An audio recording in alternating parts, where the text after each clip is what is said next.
இன்றைய அவசர உலகத்தில் நமக்கு பலவிதமான பிரச்சனைகள் சந்திக்கிறோம். நம்மளுடைய தினசரி வாழ்க்கையில் நமக்கு நிறைய கேள்விகள் இருக்குது. நம்ம வாழ்க்கையை எப்படி சரியான முறையில் கொண்டு போகிறது, நம்மளுடைய பிரச்சனைகள்லேருந்து எப்படி மீண்டு வர்றது, இதையும் தாண்டி ஒரு ஞான தேடல்கள், பக்தி தேடல்கள் இது இருக்குது.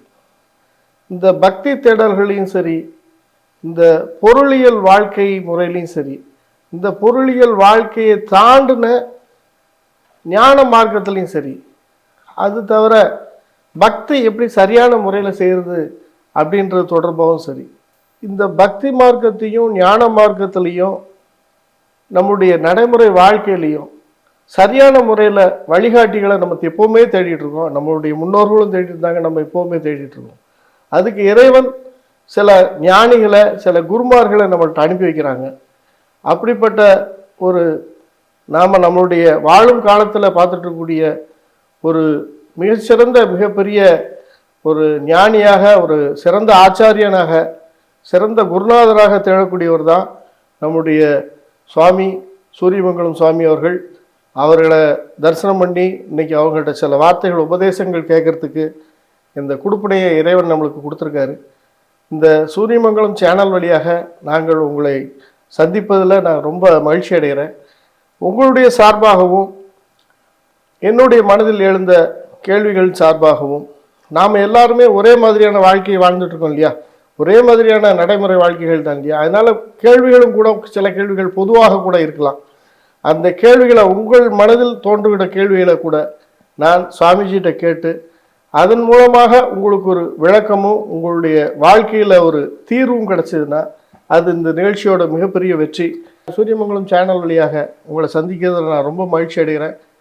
நம்முடைய கலியுக குரு, நம்ம சிறந்த ஆச்சாரியர், நம்முடைய பகுதியிலேயே, நம்முடைய சமகாலத்திலேயே வாழக்கூடிய பெரிய மகான் சூரியமங்கலம் நம்பூதிரி சாமிகள் அவர்களை பணிவோடு வணங்குகிறேன். ஆயுஷ்மான் பவா. சுவாமிஜி, சில கேள்விகள் இருக்குது, அது கேட்டுக்கலாம். உங்களுக்கு நடைமுறை வாழ்க்கையில் நிறைய சிக்கல்கள் இருக்குது, சோதனைகள் இருக்குது. அதில் நிறைய தீர்வுகள் கிடைக்கிறதில்ல, தெரியறதில்ல. எல்லாத்துக்கும் எல்லா விஷயமும் தெரியறதில்ல. எல்லாரும் பணம் சம்பாதிக்கிறத நோக்கி ஓடிக்கிட்டு இருக்காங்க, வேறு எந்த நோக்கமும் இல்லை.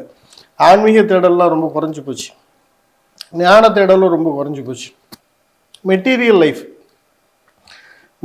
லைஃப்ன்ற பணத்தை நோக்கி ஓடக்கூடியது, சொத்தை நோக்கி ஓடக்கூடியது, பதவியை கைப்பற்றணும்னு செய்யக்கூடியது, இதை நோக்கி தான் போயிட்டுருக்காங்க.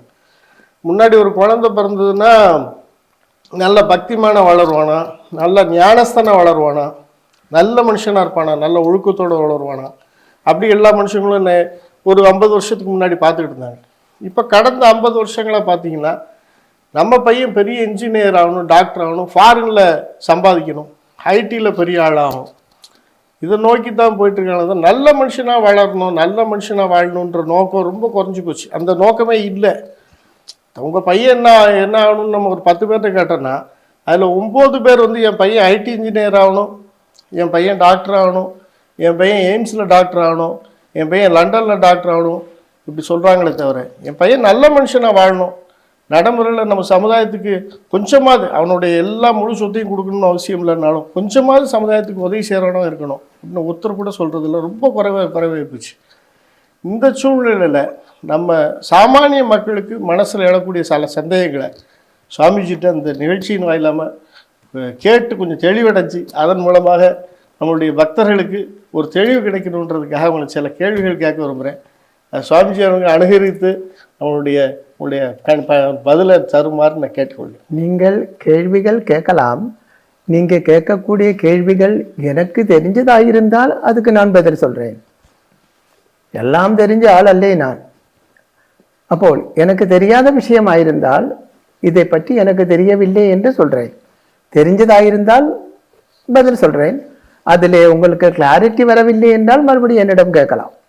என்னுடைய கேள்விகள் எதுவுமே வேண்டிய மக்களுடைய தொடர்புடைய தான், வேறு எதுவுமே இருக்காது நான் உறுதி கொள்கிறேன். முதல்ல சாமி, இந்த வாழ்க்கையில் எல்லாரும் ஜெயிக்கணும்னு ஓடுறாங்க. இந்த வாழ்க்கையில் ஜெயிக்கிறது நல்லவர்களா இல்லை வல்லவர்களா, திறமைசாலி, பெரிய திறமைசாலி, ஆள்பலம் பணபலம், அது போய் வல்லவர்களா, இல்லை யோகம் உள்ளவர்களா? சில பேர் இவரெல்லாம் எப்படி இவ்வளோ பெரிய பதவியில் வந்து உட்கார்ந்துருன்னு, அவருக்கு உண்மையிலே திறமையும் கூட இருக்காது, பணபலமும் இருக்காது, பொருளாதார பலமும் இருக்காது, ஆள்பலமும் இருக்காது, ஏதோ ஒரு யோகத்துலேருந்து மேலே வந்து உட்கார்ந்துருப்பார். பெரிய சந்தேகம் என்னென்னா, வாழ்க்கையில் ஜெயிக்கிறவங்க வந்து நல்லவர்களாக ஜெயிக்கிறாங்களா, இல்லை வல்லவர்கள் ஜெயிக்கிறாங்களா, இல்லை யோகம் உள்ளவர்கள் ஜெயிக்கிறாங்களா அப்படின்றதான் என்னுடைய பணிவான கேள்வி. இது கலியுகம். கலியுகத்தில் நல்லவனுக்கு ஸ்தானம் கிடையாது. வல்லவன் எல்லாம் ஜெயிக்க வேண்டும் என்றும் இல்லை. ஜெயிக்கக்கூடியவன் பாக்கியம் உள்ளவன் தான், யோகம் உள்ளவன் தான் ஜெயிக்கிறது. ஆனால் யோகம் மட்டும் இருந்தாலும் போராது, கொஞ்சம் திறமையும் கூட இருக்க வேண்டும். யோகம் உள்ளவன் வின் பண்ணுவாங்க, ஆனால் கொஞ்சம் திறமை இருந்தால் அந்த வின் பண்ணக்கூடிய பாக்கியங்கள் பர்மனண்டாகவே அவன் கூட இருக்கும். இல்லையென்றால் அது கைவிட்டு போய்விடும். எக்ஸாம்பிள், ஒருவனுக்கு லாட்டரி அடிக்க வேண்டுமானால் அவனுக்கு திறமை தேவையில்லை, யோகம் இருந்தால் போதும். ஆனால் லாட்டரி அடித்து கிடைக்கப்பட்ட பணம் அந்த காலம் வரை கூட இருக்க வேண்டுமானால் அவனுக்கு புத்தியும் திறமையும் இருக்க வேண்டும். இல்லைன்னா அவனை கைவிட்டு போய்விடும். அப்போல் வாழ்க்கையில் வின் பண்ண வேண்டுமானால், வாழ்க்கையில் சாதிக்க வேண்டுமானால் யோகம் மட்டும் போராது, பிளஸ் திறமையும் இருக்க வேண்டும். சில பேர் சுவாமி, சில அரசியலில் சில நிகழ்வுகள் நம்ம பார்க்குறோம். சில பேர் சில மாவட்டத்துலேருந்து, ஒரு கடந்த ஆட்சியில் கூட நடந்துச்சு, சில மாவட்டத்துலேருந்து ஆட்களே இருக்க மாட்டாங்க, ஒரே ஒருத்தர் தான் ஜெயிச்சிருப்பார். அவர் பெரிய திறமைசாலியெல்லாம் இருக்க மாட்டார். ஆனால் அந்த மாவட்டத்துக்கு பிரதிநிதித்துவம் கொடுக்கணும்னு ஒருத்தரை மந்திரி ஆக்கினாங்க. அவர் இது கெட்டிக்காரரா இப்போ திறமைசாலியான்றதை பற்றி நான் பேச வரல. இதை நம்ம யோகம்னு எடுத்துக்கிறதா இல்லை திறமைன்னு எடுத்துக்கிறதா? யோகம்தான், யோகம்தான். இப்போ மினிஸ்டராக இருக்கப்பட்டவர் எல்லாவரும் திறமை உள்ளவர் கிடையாது. ஆனால் அவன் மினிஸ்டராக இருக்கான். அதுக்கு என்ன காரணம்? அது அவனுடைய யோகம். பின்ன அங்கிருந்து எம்எல்ஏயாக வந்திருக்கப்பட்டவனை விட இவனுக்கு யோகம் அதிகமாக இருக்கும், அதனால அவன் மினிஸ்டர் ஆயிடுச்சு. எம்எல்ஏ ஆயவனுக்கும் கொஞ்சம் திறமை இருக்கு, கொஞ்சம் யோகம் இருக்கு, அதனால அவன் எம்எல்ஏ ஆயிடுச்சு. பிளஸ் அவனோட கொஞ்சம் திறமை, அதாவது பேச்சு திறமை. அரசியலை வின் பண்ண வேண்டுமானால் பேச்சு திறமை மட்டும் இருந்தால் போதும். இப்ப பணமும் இருக்க வேண்டும். அதாவது பேச்சு திறமை இருந்தால் இன்னைக்குள்ள ஜனங்களே பேசி தன் பக்கம் கொண்டு வந்துடலாம், அதாவது பிரெயின் வாஷ் பண்ண முடியும். இப்ப பேச்சு திறமை இருக்க வேண்டும், பிளஸ் யோகமும் இருக்க வேண்டும். பேச்சு திறமை இருக்கப்பட்டவன் எல்லாம் எம்எல்ஏ ஆக முடியாது, யோகமும் இருக்க வேண்டும். அந்த எம்எல்ஏ ஆயவனை விட யோகம் இருக்கப்பட்டவன் மினிஸ்டர் ஆகும். புரிஞ்சிருக்கா? கிளாரிட்டி வந்திருக்கா? நல்ல நல்ல பதில், அருமையான பதில் சாமி. ஏன்னா நிறைய பேர் இன்னைக்கு யோகம் மட்டும், யோகம் இல்லை, எனக்கு யோகம் இல்லை அப்படின்னு சொல்கிறாங்க. அப்போது யோகம் இல்லை என்ற எல்லா திறமையும் இருக்குது, எனக்கு யோகம் இல்லை, கிடைக்கல அப்படின்ட்டு. அதுக்கு தீர்வு என்ன சாமி? இது அஸ்ட்ராலஜிக்கலான கொஸ்டின் தான். திறமையுள்ளவன் எல்லாம் யோகமுள்ளவனாக இருக்காது, யோகமுள்ளவன் எல்லாம் திறமையுள்ளவனாகவும் இருக்காது. ஆனால் ஜாதகத்தில் பார்த்தால் யோகமுள்ளவனா திறமையுள்ளவனா, இல்லை இது ரெண்டும் இல்லாதவனா, அப்படியெல்லாம் தெரியும். ஜாதகத்தில் யோகமும் திறமையும் இரண்டு வழியிலே இருந்தால் அது ரெண்டும் ஒன்று சேர்த்து இறைக்க வேண்டும். அதுக்குள்ள வழிகள், மந்திர தந்திரங்கள் வேத சாஸ்திரங்கள்ல சொல்லி இருக்காங்க. உன்னுடைய திறமை உனக்கு யோகமாக வர வேண்டும். திறமை ஒரு வழி, யோகம் ஒரு வழி போயிருந்தால் சுபமாகாது. இது ரெண்டும் சேர்த்து இணைக்க வேண்டும். அந்த இணைக்கக்கூடிய பவர் லக்னாதிபனுக்கு வந்து சேரவும் வேண்டும். லக்னாதிபன் என்றால் நீங்க தான், லக்னம் என்றால் உங்க வீடு, லக்னாதிபன் என்றால் நீங்க, அது உங்களுக்கு வந்து சேர வேண்டும். இது ஜோதிஷத்தில் உள்ள விஷயம்தான். ஜோதிட ரீதியா ஓரளவு அடிப்படை தெரியும்.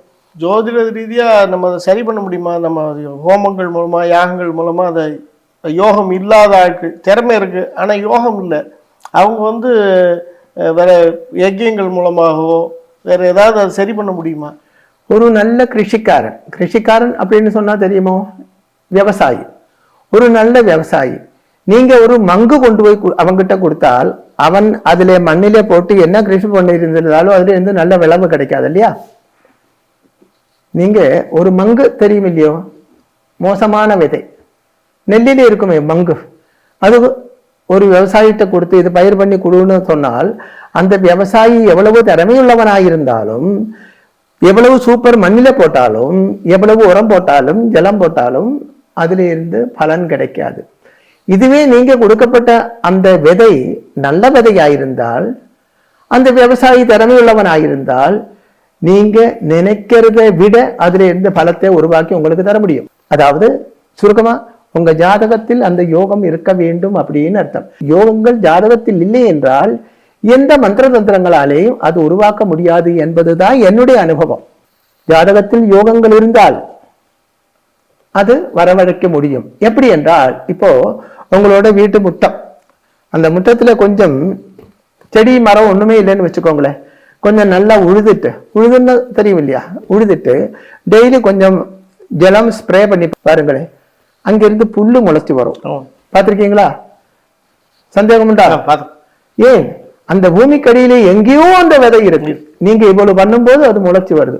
அதே மாதிரி ஜாதகத்தில் யோகங்கள் இருந்தால் அதுக்கு சரியான விதி பிரகாரம் உள்ள பரிகாரம் பண்றதா இருந்தா கண்டிப்பா அந்த யோகங்கள் ஒர்க் அவுட் ஆகத்தான் செய்யும். ஆனா ஜாதகத்தில் அது இருக்க வேண்டும். அங்கே அந்த விதை இருந்தால்தான் நீங்க வாட்டர் ஸ்ப்ரே பண்ணும்போது அது முளைச்சு வெளியில வரும். இல்லைன்னா நோ யூஸ்.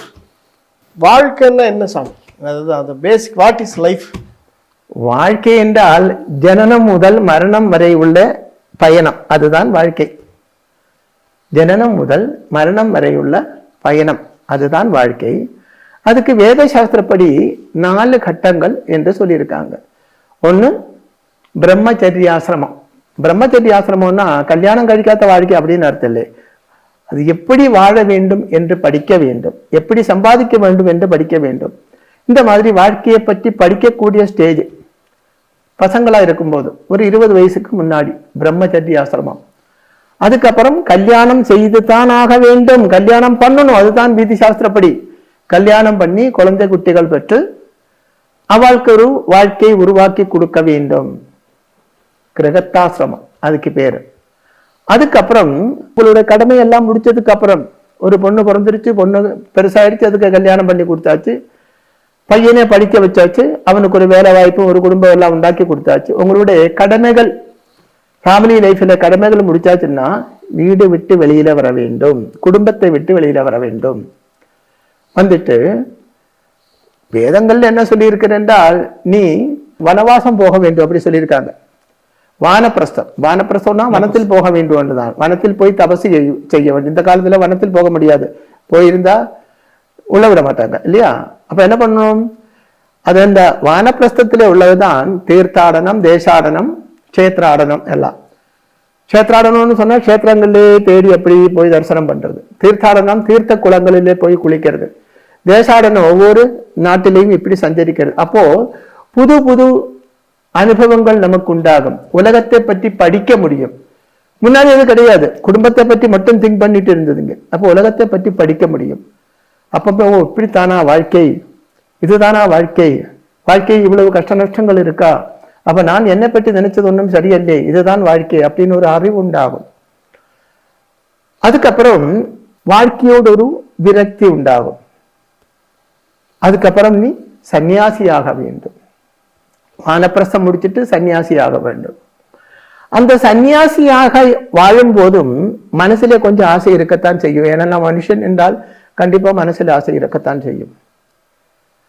அந்த சன்னியாசியாக இருக்கக்கூடிய மனுஷனோட சேஷம் தன்னுடைய மனசில் இருக்கக்கூடிய ஆசையை வெளியேற்றுவதற்குள்ள வழிதான் யோகா. யோகா ஆத்மீக சாஸ்திரம் தான், அது ஆரோக்கியத்துக்குள்ளதல்லே. மனசிலே உள்ள காமத்தை, காமம் என்றால் செக்சுவல் ஃபீலிங் அப்படின்னு அர்த்தம் உண்டு, ஆசை அப்படின்னு அர்த்தம் உண்டு. இது ரெண்டும் கிட்டத்தட்ட ஒரே வழிதான், ஒரே ஒரு கோயினோட 2 வசம்தான். இதெல்லாம் மனசுல இருந்து விட்டு போக வேண்டும். அப்புறம் ஒரே ஒரு திங்கிங் தான் வேண்டும், எனக்கு மோட்சம் சித்திக்க வேண்டும். அதுக்குதான் தியானம்.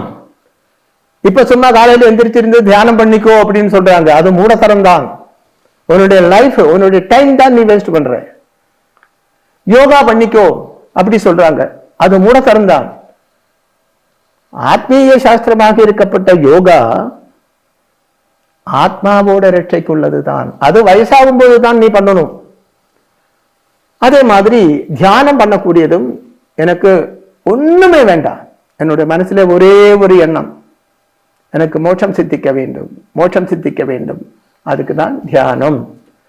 அப்போ லைஃப் என்று சொல்லப்பட்டது ஜனனம் முதல் மரணம் வரை உள்ள அந்த சஞ்சாரம், அந்த டிராவல், அந்த யாத்ரா. அதுக்கு தான் ஜீவித யாத்ரா அப்படின்னு சொல்லுவாங்க, ஜீவித வாழ்க்கை பயணம். அந்த வாழ்க்கை பயணத்துக்கு 4 கட்டங்கள். மிகப்பெரிய பதிலை கொடுத்துருக்கீங்க சாமி. அதாவது இது வரைக்கும் வாட் இஸ் லைஃப்ன்ற கேள்விக்கு வந்து நிறைய பேர் நிறைய விதமாக பதில் சொல்லியிருக்காங்க. அந்த வாழ்க்கையை வந்து வாழ்க்கைன்ற விஷயத்த அதனுடைய போக்கில் போய் அதை விட்டு வெளியேறாமல் அதோடைய சரியான போக்கில் நீங்கள் பதில் சொல்லியிருக்கீங்க. அந்த பதில் நிறைய பேத்துக்கு, நம்மளுடைய நேயர்களுக்கு நிறைய பேத்துக்கு ரொம்ப உபயோகரமாக இருக்கும். அந்த பதில் சொன்னதுக்கு உங்களுக்கு ரொம்ப நன்றி. அதனுடைய அடுத்த கேள்வி வந்து, இப்போது நீங்கள் சொன்ன மாதிரி சாமி, என்னுடைய தாத்தாவும் இதே மாதிரி திருமணமாகி குழந்தை பெற்று அவங்கள வளர்த்து அவங்களுக்கு செய்ய வேண்டிய கடமைகள்லாம் செஞ்சு அதுக்கப்புறம் அவங்களுடைய கடைசி காலத்தை முடித்தாங்க. என்னுடைய அப்பாவும் அப்படி தான், இப்போ நானும் அப்படித்தானா? இது ஒரு ரிப்பீட்டட் ட்ராமா மாதிரி இருக்கு இல்லையா? இது ஒரு ட்ராமா, ரிப்பீட்டட் ட்ராமா. இது எல்லாருமே செஞ்சுட்டு வர்றாங்க. இப்போ நான் என் தாத்தாலேருந்து ஆரம்பிக்கிறேன், அதுக்கு முன்னாடி உள்ள 10 தலைமுறைகளும் இதே தான் பண்ணியிருப்பாங்க. அப்போது இதுதான் வாழ்க்கையா, இவ்வளவுதான் வாழ்க்கையான்ற கேள்வி இருக்கு. இந்த கட்டமைப்பு தான் வாழ்க்கையா, இல்லை தாண்டி வேற எதுவும் வாழ்க்கை இருக்கா? வாழ்க்கை என்று சொல்லப்பட்டது இதேதான். அதாவது மனுஷன் பூமியில் வாழக்கூடியது, பூமியில் பிறக்கக்கூடியது தர்மார்த்த காம மோட்சம் என்ற புருஷார்த்த சித்திக்காகத்தான். புருஷார்த்தம் என்றால் தர்மம், அர்த்தம், காமம், மோட்சம். மோட்சம் தான் டாப். அதுக்குள்ள ஃபர்ஸ்ட் படி தர்மம், அர்த்தம், காமம், மோட்சம். இதுக்காகத்தான் மனுஷன் பூமியில் பிறக்கிறது. அதாவது பூமி வந்து மனுஷனுடைய கர்ம பூமி, கர்மஸ்தலம். கர்மம் என்றால் செயல், அந்த இடம்தான் பூமி. மனுஷன் சொர்க்கத்திலே இருந்து, அது சொர்க்கமாகலாம் நரகமாகலாம், நமக்கு டோட்டலா பரலோகம் என்று சொல்லலாம், ரெண்டும் சேர்த்து. பரலோகத்திலே இருந்து பூமியில் பிறக்கப்பட்டது எதுக்கென்றால் வேலை செய்யறதுக்கு தான். இங்கே செய்யப்பட்ட வேலையோட 3ல் 1 பாகம், அதாவது 25% உனக்கு பலன் இங்கேயே கிடைக்கும். எக்ஸாம்பிள், நீ ஒரு வாழை வைக்கிறது, ஒரு வாழை வச்சாச்சுன்னா அந்த வாழையோட கொலை இப்பயே கிடைக்கும் இல்லையா? இது தென்னை மரம் வச்சாச்சுன்னா என்ன ஆகும்? கொஞ்சம் லேட்டாகி கிடைக்கும், ஆனா பல தலைமுறைக்கு அது கிடைக்கும். அப்போ அதுக்கு இதுக்கு சம்பந்தம் இல்லையே. அதாவது செய்யப்பட்ட கர்மத்தோட பலம் 25% இங்கே கிடைக்கும், 25% அடுத்த ஜென்மத்தில் கிடைக்கும். அப்ப 50% ஆச்சு. பேலன்ஸ் 50% என்று சொல்லக்கூடியது மரணத்துக்கு அப்புறம் மோட்சத்தில், ஒண்ணு சொர்க்கம் இல்லை நரகம். இங்க நீ நல்லது தான் பண்றது என்றால் உனக்கு சொர்க்க பிராப்தி உண்டாகும், சொர்க்கவாசம் உண்டாகும். 2000 வருஷம் வரை டோட்டல் மேக்சிமம் சொர்க்கத்திலே வாழலாம். நரகம் ஆயிருந்தால் நரகத்தில். அது செய்யப்பட்ட கர்மத்தோட அந்த வெயிட் அந்த அளவை பொறுத்த வரைக்கும் அந்த காலாவதி இருக்கும். அதுக்கப்புறம் மறுபடியும் இங்கே பிறந்துதான் ஆக வேண்டும். அதாவது எக்ஸாம்பிள் சொன்னால், நீ என்ன பனிஷ்மெண்ட் பண்ணியாச்சோ அதுக்கு தகுந்தபடி உனக்கு ஜெயிலுக்கு போக வேண்டியதாக இருக்கும். அந்த பனிஷ்மெண்ட்டை தகுந்தபடி அங்கே உனக்கு தண்டனை கிடைக்கும். அதுக்கப்புறம் ரிலீஸ் ஆகும், வெளியில வரலாம். அதே மாதிரி மரணத்துக்கு அப்புறம் சொர்க்கத்திலோ நரகத்திலோ போகப்பட்ட ஆத்மாவோ பர்டிகுலர் ஒரு காலத்துக்கு அப்புறம் மறுபடியும் பூமியில் ஜனிச்சாக வேண்டும். சொர்க்கத்தில இருந்து வந்து பிறந்த ஆத்மாவு தான் எல்லா சுகபோகங்களோடையும் வாழ்றாங்க. அவனுக்கு பாக்கியமுள்ள ஜாதகம் கிடைக்கும். ஏனென்றால் முன்னே செய்த கர்மத்தோட 25% அவனுக்கு பேலன்ஸ் இருக்கு இல்லையா? அதனால் இதுவே அந்த பேலன்ஸ் இல்லை அப்படின்னா இங்க வந்து கஷ்டப்பட வேண்டியதாக இருக்கும். அதாவது ஜாதகத்தில் பாக்கியங்களே இருக்காது. இப்ப நீங்க ஆபீஸ் போறீங்க, அந்த ஆபீஸ் போகும்போது 30 நாள் ஒர்க் பண்ணினால் தான் உங்களுக்கு சேலரி இல்லையா? அந்த சேலரி எடுத்து நீங்க இங்க வந்து சந்தோஷமா இருக்கீங்க, வீட்டுக்கு வந்து சந்தோஷமா வாழ்றீங்க. மறுபடியும் நீங்க எங்க வேலைக்கு போறீங்க. உங்களோட கர்மஸ்தலம் ஆபீஸ், வீடு தான் உங்களுடைய வாசஸ்தலம். அதே மாதிரி பூமி என்று சொல்லப்பட்டது மனுஷனோட கர்ம பூமி தான், கர்மஸ்தலம் தான். நம்ம இங்க வந்து கர்மம் செய்யறோம், அத பலம் அனுபவிக்க கூடியது மேல.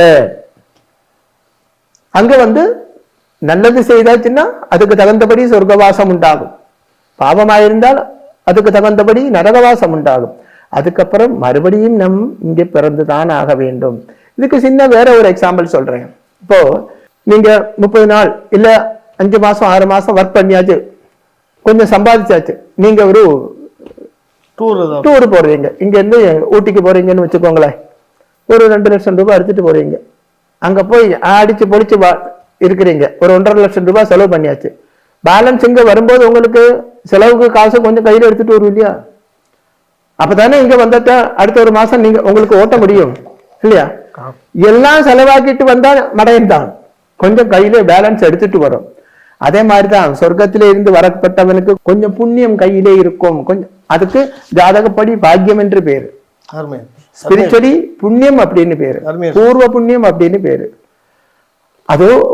அதோடு வந்தாச்சுன்னா இங்க சந்தோஷமா பாடலாம். அது இல்லாம வந்தாச்சுன்னா இங்க வந்து கடன் தான் வாங்கணும், கடைக்காரனோட திட்டு வாங்கணும். அதாவது நரகத்திலே இருந்து வந்தாச்சுன்னா ஃபுல் மணி அங்க செலவு பண்ணி வந்தாச்சுன்னா புரிஞ்சிருக்கும். நல்ல வேற ஏதாவது கேட்கணும்னா அது சம்பந்தமா கிளாரிட்டி வந்துருச்சு. அருமையா உங்களுடைய உதாரணங்கள் ரொம்ப எளிமையாகவும் இன்னைக்குள்ள வாழ்வியல் தத்துவப்படி இன்னைக்குள்ள இந்த வாழ்றவங்க எல்லாத்துக்கும் எளிமையா புரியுற மாதிரி ஒரு அற்புதமான உதாரணத்தை சொன்னீங்க. அற்புதமான கருத்து, இதை விட எளிமையா வேற யாரும் சொல்ல முடியாது. அவ்வளவு அற்புதமான கருத்துக்களை சொன்னீங்க. இந்த இறை நம்பிக்கை அற்றவர்கள் இன்னைக்குள்ள நிலைமையில இந்த பொருளாதார மெட்டீரியல் லைஃப்ல போக போக பணம் இருக்கு, நான் என்னன்னாலும் சாதிப்பேன், பணத்தை கைப்பற்றணும், அதுதான் வாழ்க்கை, சும்மா இதெல்லாம் பேசிட்டு இருக்குது வேஸ்ட்டு அப்படி சொல்கிறவங்க, அதே மாதிரி பணத்தை வச்சுருந்தோன்னா எதுனாலும் சாதிக்கலாம் அப்படின்னு நினைக்கிறவங்க, அவங்கள பார்த்து அடுத்தவங்க நல்லா இருக்கிறவங்களும் கெட்டு போகிறது. அவர் மெட்டீரியல் லைஃப், அவர் பணம் சம்பாதிச்சிட்டார், நல்லா இருக்கிறாரு, அதே மாதிரி நம்மளும் போவோம், இந்த கோயில் குளம் ஆன்மீகம் இதெல்லாம் தேவையில்லை அப்படி டேர்ன் ஆகி போகிறவங்க, இதே மாதிரி போகிறவங்களுடைய எண்ணிக்கை அதிகமாகிட்டே போகுது. அதை எப்படி அது சரி பண்ணுறது எப்படி, அது அப்படி ஒரு போக்கு சரிதானா அப்படின்றது தான் என்னுடைய கேள்வி. இப்போ ஒரு பஸ்ஸிலே டிராவல் பண்ணப்பட்டவர் எல்லாம், பஸ்லையோ ட்ரெயின்லையோ டிராவல் பண்ணப்பட்டவர் எல்லாம் அந்த டிராவல் பண்ணப்பட்ட அந்த பயணி நினைச்சால் அந்த பஸ்ஸை கண்ட்ரோல் பண்ண முடியாது. அது டிரைவர் கையில தான் இருக்கு இல்லையா? கரெக்டா? நீங்க ஒரு பஸ்ல போயிட்டு இருக்கீங்க, அந்த பஸ்ஸோட அந்த டிராவல் அதோட ஓட்டம் அதை கண்ட்ரோல் பண்ணப்பட்ட அந்த டிரைவர் தான். அந்த வண்டி எப்படி போறதோ அதுக்கு நீங்க அதை அனுபவிச்சுதான் ஆக வேண்டும் இல்லையா? அதுபோல இது கலியுகம். நமது வாழ்க்கையை கண்ட்ரோல் பண்ணப்பட்டது கலி என்று சொல்லப்பட்ட அசுரன் தான். மனுஷனோட மனசுல அவன் புகுந்து மனசை கொஞ்சம் தெய்வீகம் இல்லாத அவஸ்தைக்கு மாற்றிவிடும். மனுஷனோட மனசுல வந்து செல்ஃபிஷ், பொறாமை, அகங்காரம் இவையெல்லாம் அப்படி பம்பு செய்து ஏற்றிக்கிட்டே இருக்கும்.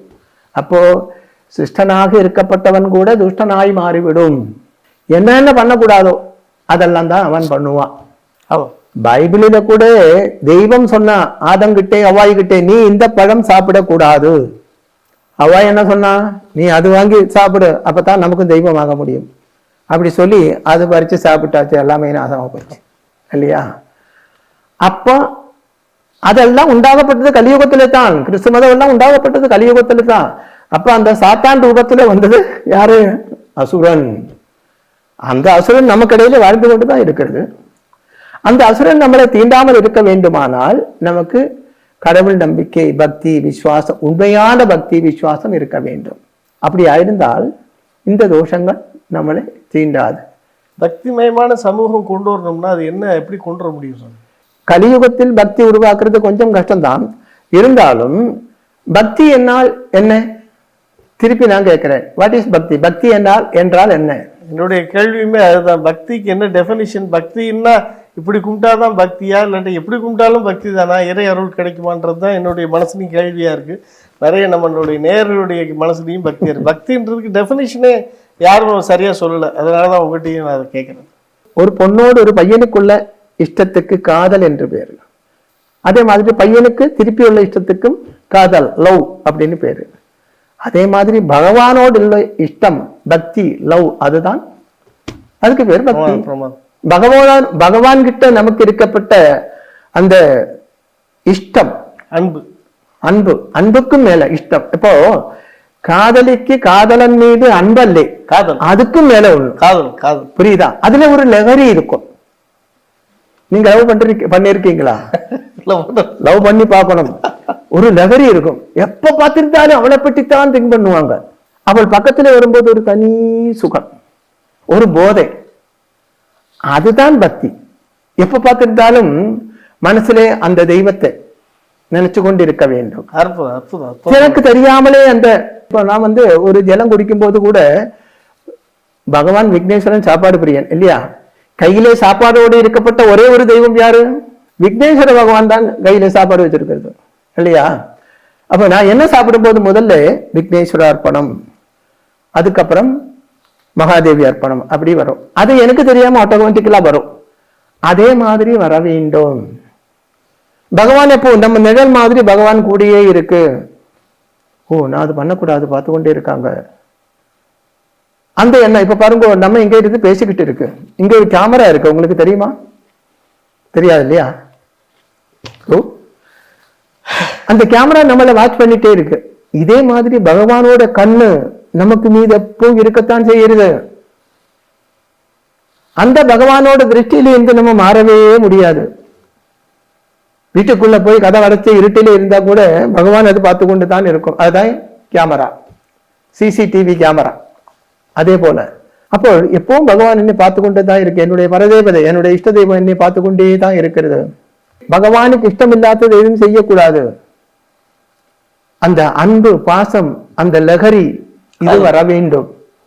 இது ஒரு முறையில தனியே உட்கார்ந்து பகவான் முன்னாடி இப்ப ஒரு விக்கிரகம் வச்சிருக்குன்னு வச்சுக்கோங்களேன், அப்படி தனியே உட்கார்ந்து அந்த முகத்தையே பார்த்து கொண்டு இருக்கும்போது 100% அந்த முகத்திலே நமக்கு பல ரூபங்கள் மாறி மாறி தெரியும். இருந்து பாருங்களேன், தெரியாம மனசுல இருந்து அந்த பக்தி, இப்போ நமசிவாயா என்று ஜபம் பண்ணப்பட்டவன் அப்படி இருந்தாச்சுன்னா கொஞ்சம் ஆகும்போது நமசிவாய அப்படி பாட்டு மாதிரி வரும்.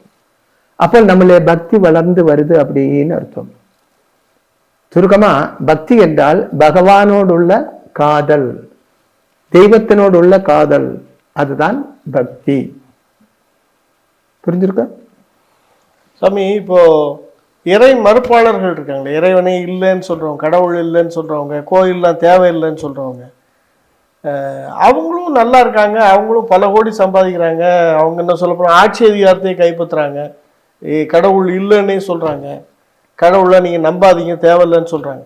அது இவங்க சில பேர் அது இந்து மதத்து மேல மட்டும் அந்த எதிர்ப்பை காட்டுறாங்க. அது ரெண்டாவது வருவோம். முதல்ல இப்போ இவங்க இறை மறுக்கிறாங்க, ஆனாலும் அவங்க நல்லா இருக்கிறாங்க. சில பேர் அதை கேள்வி எழுப்புறாங்க, இறை கடவுள் இல்லைன்னு சொல்றவங்க நல்லா தானே இருக்கான், நீ ஏன் கோயிலுக்கு போற, நீ ஏன் சாமி கும்பிடுற? கடவுள் இல்லைன்னு சொல்றவனும் காசு வச்சிருக்கான், அதிகாரம் வச்சிருக்கான், பவர் எல்லாமே இருக்கு.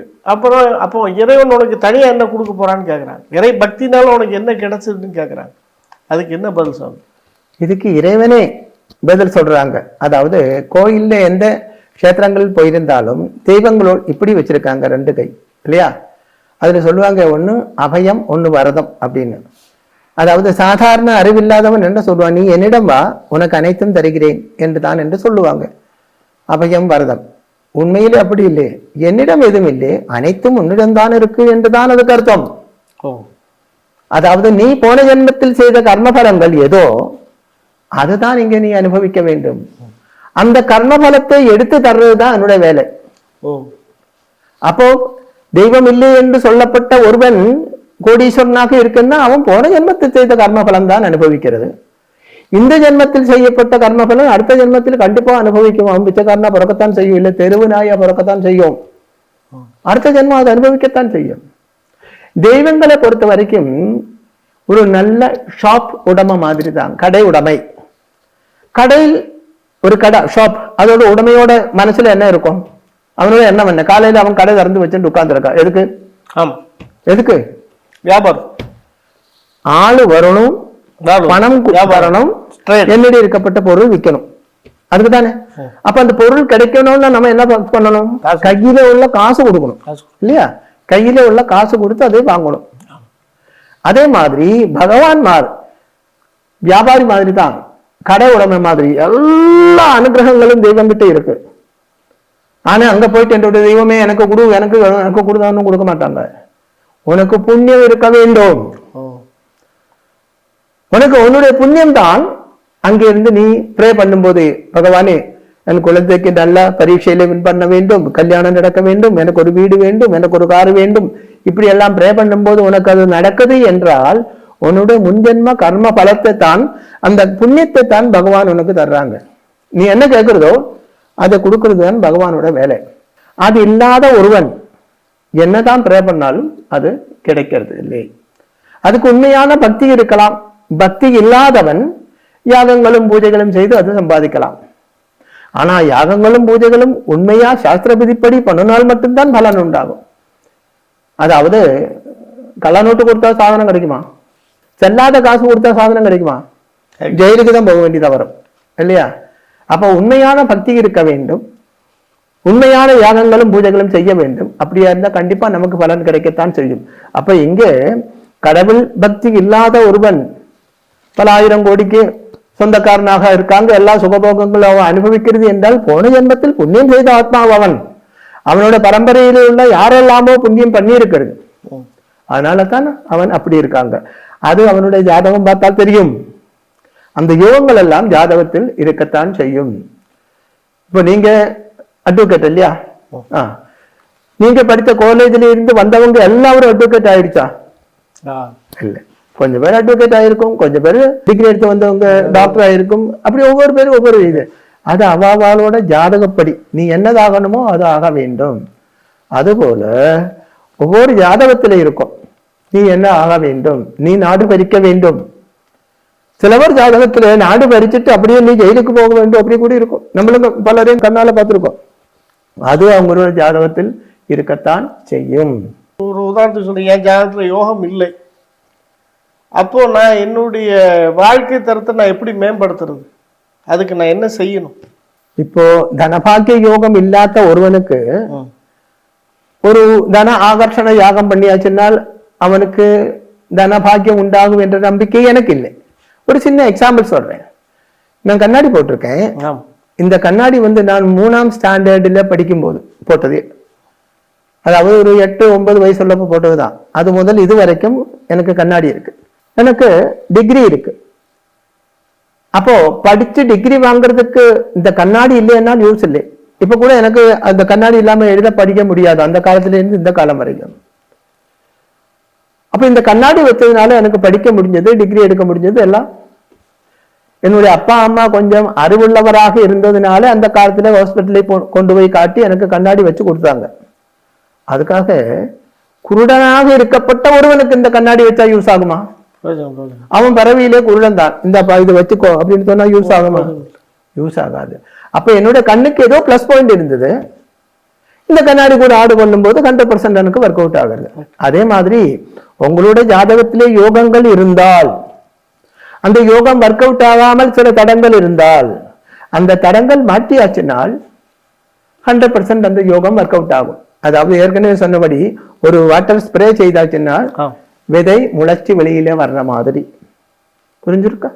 அப்போ இறை பக்தியாலேயோ வேற எதுனாலையுமே நம்மளுக்கு நன்மை நடக்க வழி இல்லைன்னு சொல்றீங்களா? நம்ம ஜாதகத்துல யோகம் இல்லாட்டாலும் தெய்வம் நினைச்சால் நடக்காதது ஒன்றும் இல்லை. அந்த நம்பிக்கை இருக்க வேண்டும், உண்மையான பக்தி இருக்க வேண்டும். ஆனா உண்மையான பக்தி இருக்கப்பட்ட ஒருவனுக்கு மெட்டீரியல் லைஃப்ல இன்ட்ரெஸ்ட் இருக்காது. அருமையான உண்மையான பக்தனுக்கு எனக்கு வீடு வேணும், கார் வேணும், சொத்து வேணும் அந்த எண்ணமே வராது. அவன் ஆத்மீக லைன்ல போய்கிட்டே இருக்கும்.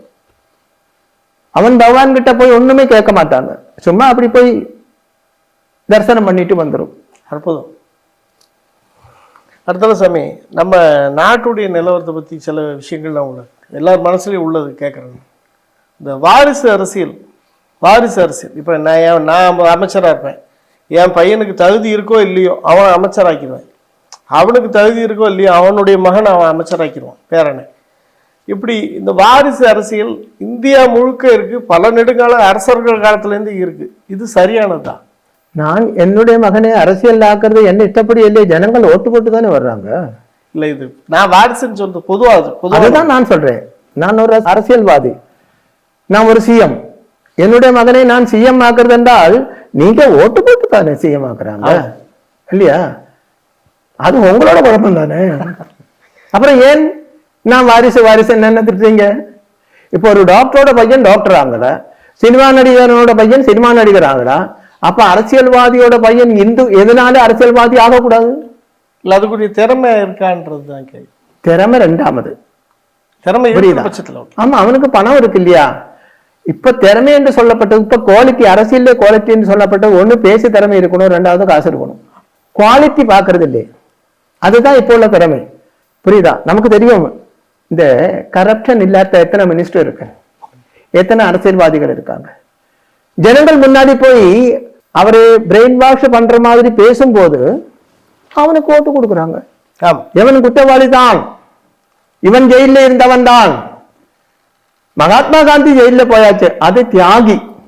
இப்போ உள்ள ஆளுகள் தியாகி, கரப்ஷன் பண்ணிட்டு தான் ஜெயில போறாங்க. போயிட்டு வந்து நான் உங்களுக்காக ஜெயில இருந்தேன் அப்படி சொல்லும்போது கை தட்டுறாங்க. அறிவில்லை, அதுதான் காரணம். இது சரி செய்யறதுக்கு நம்மளுடைய ஆன்மீக வழியில, சனாதன தர்மத்துல எதுவும் வழி இருக்கா சார்? சரி பண்றதுக்கு ஒரே ஒரு வழிதான், திரும்பி போக வேண்டும், பின்னுக்கு நடக்க வேண்டும். தெய்வம் சொன்ன வழி அதுபடி வாழ வேண்டும். முதல்ல வாழ்க்கைக்கு ஒரு டிசிப்ளின் உண்டாக்க வேண்டும், ஒரு டைம் டேபிள் உண்டாக்க வேண்டும். அந்த டைம் டேபிள் படி வாழ வேண்டும். அதில் பஞ்சமகா யஜ்ஞத்தை உள்படுத்த வேண்டும். முக்கியமா தேவ யஜ்ஞத்தை உள்படுத்த வேண்டும். தேவ யஜ்ஞம் செய்ய வேண்டும். அது மனுஷனோட கடமைதான். அது செய்யும் பொழுது இப்போ இங்க ஒரு பெரிய ரூம் தான், இது சின்ன ஒரு ஊதுபத்தி கொடுத்தனா போதும், எங்க பூரா அந்த வாசனை வரும் இல்லையா? வருமோ இல்லையோ? அதே மாதிரி தேவ யஜ்ஞம் செய்யும் போது அந்த யஜ்ஞ பலம் உலகத்திலே அப்படியே எல்லா இடத்தும் வியாபிக்கும். அப்ப என்ன ஆகும்? இங்க உள்ள துர்நாட்டம் வெளியில போற மாதிரி அசுரனோட அந்த பவர் அடங்கும். அப்படி வரும்போது மனுஷனுக்கு நன்மை உண்டாகும். இவன் கட்டவன், இவனுக்கு ஓட்டு போடக்கூடாது போடா அப்படி சொல்லுவாங்க. அப்படி சொல்லக்கூடிய மென்டாலிட்டி உண்டாகணும். காசு கொடுக்கும் போது ஓட்டுக்கு காசா, கெட் அவுட். அதுக்குள்ள புத்தியும் அறிவும் மனுஷனுக்கு உண்டாக வேண்டும். அது உண்டாக வேண்டுமானா மனுஷ மனசில் குடியிருக்கக்கூடிய அசுரனை வெளியேற்றணும். அதுக்கு ஒரே ஒரு வழி, தேவன்மார்க்கு யஜ்ஞம் செய்து தேவன்மார்க்கு பவர் கொடுக்கிறது தான். அதாவது டார்ச் எரிய வேண்டுமானால் அதுக்குள் பேட்டரி போட வேண்டும், அது பவர்ஃபுல்லாக இருக்கவும் வேண்டும். அதே போல தேவ யஜ்ஞம் செய்யும் பொழுது, அதாவது தெய்வத்தின் கட்டளைப்படி வாழும் பொழுது நமக்கு பழைய காலத்தை மாதிரி சுபிட்சமான ஒரு உலகம், சாந்தமான ஒரு உலகம் உண்டாகத்தான் செய்யும். இந்த அசுர பரணம், அசுரன்மாருடைய பரணம், செல்பிஷாக இருக்கப்பட்ட துஷ்டன்மாருடைய பரணம், அதெல்லாம் மாறி போய்விடும். அவங்க எல்லாம் ஆட்டோமேட்டிக்கலி ஜெயிலுக்கு போகும். நீதிமான் ஆக இருக்கப்பட்டவர், அவருக்கெல்லாம் நீதி போதம் உண்டாகும். பூமியே பறிக்கப்பட்டவர் தேவேந்திரனோட பிரதிநிதிகள் தான் மண்ணே ஆடப்பட்ட பரணாதிகாரிகள். இப்போ உள்ள மந்திரிமார், ராஜாக்கன்மார். ராஜாக்கன்மார் வந்து தேவேந்திரனோட பிரதிநிதிகள். இப்ப ராஜாக்கன்மார் இல்லை, அந்த இடத்துல வந்துட்டு மந்திரிமார் வந்தாச்சு, ஜனாதிபத்தியமாக இருக்கிறதுனால. அதே மாதிரி கோர்ட்டில ஜட்ஜ்மெண்ட் கொடுக்கப்பட்ட அந்த நீதிபதிகள் வந்து தெய்வத்தோட பிரதிநிதிகள் தான். ஆனா இப்ப அங்கேயும் பிசாசு ஏறியாச்சு, இங்கேயும் பிசாசு ஏறியாச்சு. இதெல்லாம் வெளியேற்ற வேண்டும். அங்கே தெய்வம் தான் இருக்க வேண்டும், இங்கே தேவேந்திரன் தான் இருக்க வேண்டும். அப்படி செய்ய வேண்டுமானால் ஒரு ஊதுபத்தி ஏற்றி இந்த துர்கந்தத்தை வெளியில் ஏற்றத்தான் வேண்டும். அந்த ஊதுபத்தி என்று சொல்லப்பட்டதுதான் தேவ யஜ்ஞம். புரியுதுண்டா? நல்ல அற்புதமான பதில், அற்புதமான. அதாவது ஒரு பெரிய நாட்டுக்கான ஒரு பெரிய தீர்வு சொல்லியிருக்கீங்க. அதாவது இது நிறையத்துக்கு குழப்பம் இருக்கு. இது நிறையத்துக்கு என்னன்னா, இது நம்ம நாட்டை சுத்தப்படுத்த முடியாதுன்ற நோக்கத்துல நிறைய பேர் நாட்டை விட்டு வெளியேறிட்டாங்க. வெளியேறி நிறைய பேர் இன்னைக்கு அமெரிக்காவில் செட்டில் ஆகிறவங்க, யூகேல செட்டில் ஆகிறவங்க எல்லாருமே சொல்லக்கூடிய வார்த்தை அதுதான், நம்ம நாடை இனிமேல் திருத்த முடியாது, நம்ம நாடை இனிமேல் காப்பாற்ற முடியாது, நம்ம மக்கள்லேருந்து எல்லாரும் கரப்ட் ஆகிட்டாங்க, மைண்டே கரப்ட் ஆகிப்போச்சு அப்போது அப்படின்னு சொல்லிக்கிட்டே இருந்தாங்க. இதுக்கு என்ன தீர்வுன்றது யாருக்குமே தெரியாமல் கேள்வியை மட்டும் கேட்டுகிட்டே இருந்தாங்க. இதுக்கு அற்புதமான ஒரு பதிலை நீங்கள் சொல்லியிருக்கீங்க சாமி. இப்போது நம்ம நாட்டில் நிறைய மொழி கலாச்சாரங்கள் இருக்குது, உங்களுக்கு தெரியும். ஆனால் வந்து ஒரு சிலர் வந்து இப்போ ஹிந்தி ஒரு குறிப்பிட்ட மொழி மட்டும் போதும், அந்த இந்தியா முழுக்க அந்த மொழி மட்டும் போதும்னு சொல்லும்போது மிச்ச மொழியை தாய்மொழியாக கொண்டு வந்திருக்கவங்களுக்கு, மதர் டங்கை கொண்டு வந்திருக்கவங்களுக்கு வந்து பாதிக்கிறது. நீங்கள் உங்களுடைய கருத்து என்ன? இதே மாதிரி ஒரு மொழி மட்டும் போதுமா, இந்தியாவோட பன்முக கலாச்சாரம் அப்படியே இருக்கணுமா அப்படின்றது தான் என்னுடைய கேள்வி. நாட்டில் பல மொழிகள் உண்டாகுவதற்கு யார் காரணம்? மக்கள், தெய்வம்தான் காரணம் இல்லையா? நாடுகள் மனுஷர்லி சில வித்தியாசங்கள், அதுக்கு தகுந்த மொழிப்படி மனுஷர்ல வித்தியாசங்கள், ரூபத்திலே இல்லை, கல்ச்சர்ல அப்படியெல்லாம் உண்டாக்கியிருக்காங்க. இது தெய்வத்தால் உருவாக்கப்பட்டது. இப்போ ஒரு கையிலே 5 விரல் 5 ஒரே மாதிரி இருந்திருந்தால் அது யூஸ் ஆகுமா? சரியா வருது, சரி வராது. 5 விரலும் ஒரே மாதிரி இருக்கணும்னு சொன்னா அது மடத்தரம். ஒரு வீட்டுல 5 ரூம் இருக்கும், இது வேண்டாம் ஒரே ஹால் போதும், ஒட்ட ரூம் போதும் அப்படின்னு சொன்னா தப்பா. சரியா. அதே மாதிரி அதாவது தேசத்துக்கு அதாவது மொழிகள் அது பழைய காலத்திலே இருந்தே இருக்கு, அது அப்படித்தான் போக வேண்டும். அதாவது கல்ச்சர் அது அப்படித்தான் போக வேண்டும்.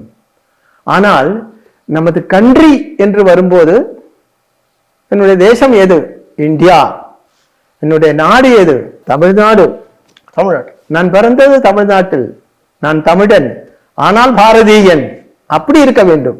ஆனால் எல்லாருக்கும் ஒரே லாங்குவேஜ் தான் இருக்கணும் அப்படி சொல்றதுலே அர்த்தம் இல்லை. அப்படி சொல்றது எல்லாருக்கும் ஒரே அப்பா தான் இருக்கணும் அப்படி சொல்ற மாதிரி தான். அது தப்பு, புரியுதா? அது பெரிய தப்பு. எப்படி இருக்கிறோம்? பகவான் எப்படி படைச்சிருக்கோ? நீ தமிழனா, நீ தமிழே பேசு, அது உன்னுடைய தாய்மொழி, புரியுதா? உனக்கு பால் ஊட்டி கொடுத்தவள் உன்னுடைய அம்மா. அப்பா என்று சொல்லப்பட்டது ஒரு சங்கல்பம் தான் இல்லையா? தானா? அப்பா என்று சொல்லப்பட்டது ஒரு சங்கல்பம் தானே? ஆமா. எவிடன்ஸ் ஏதாவது உண்டா? அம்மா இருந்தாலும் அப்பாவை காட்டுறா. அம்மா சொல்றா, குழந்தை இதுதான் உன்னுடைய அப்பா, நம்ம அது நம்புறோம் இல்லையா? ஆமா. ஆனா அம்மா என்று சொல்லப்பட்டது உண்மை, பியூர் 100% உண்மை. கண்டிப்பா.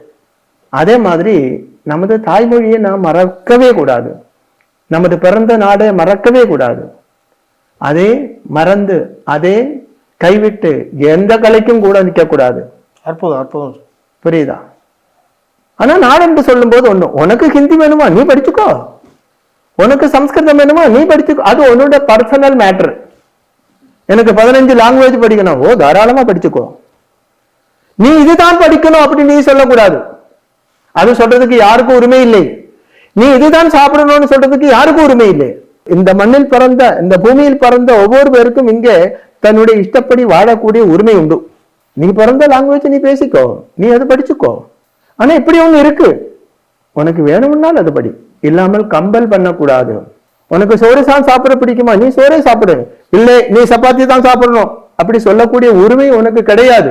புரிஞ்சிருக்கா? அற்புதம், அற்புதம். இவ்வளவு நேரம் நம்முடைய ரொம்ப ஆழமான மனசுல இருக்கக்கூடிய ஆழ்மனது கேள்விகளுக்கு ஒரு அற்புதமான தெளிவான பதில்களை நம்முடைய சாமிஜி அவர்கள் கொடுத்துள்ளார்கள். இது நம்முடைய முழு வாழ்க்கைக்கும் பயன்படும், இதை பார்க்கும் அத்தனை நேயர்களுக்கும் பயன்படும்.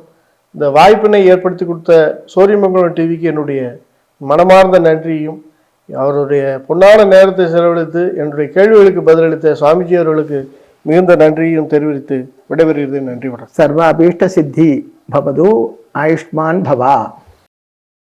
ஸ்ரீ சூரியமங்கலம் அத்வைத வேத வித்யாபீடத்தில் தாந்திரீக பூஜைகளில் சிறந்து விளங்கும் பல ஆச்சாரியர்களால் அமாவாசை மற்றும் பௌர்ணமி நாளன்று சிறப்பு யாகங்கள் நடைபெறுகின்றன. இந்த யாகங்களில் கலந்து கொள்வதன் மூலம் அன்னை ஸ்ரீ பகலாமுகி தேவியின் அருளால் நம் சர்வதோஷங்களும் நீங்கி சகல சௌபாகியங்களும் நம்மை பரிபூரணமாக வந்தடையும். ஸ்ரீ சூரியமங்கலம் அத்வைத வேத வித்யாபீடம் ஜோதிடம், பிரசன்னம், வாஸ்து, தாந்திரீக பூஜைகள் மற்றும் வேத யாகங்கள் செய்திட தொடர்புக்கு 7305442299 7305442299.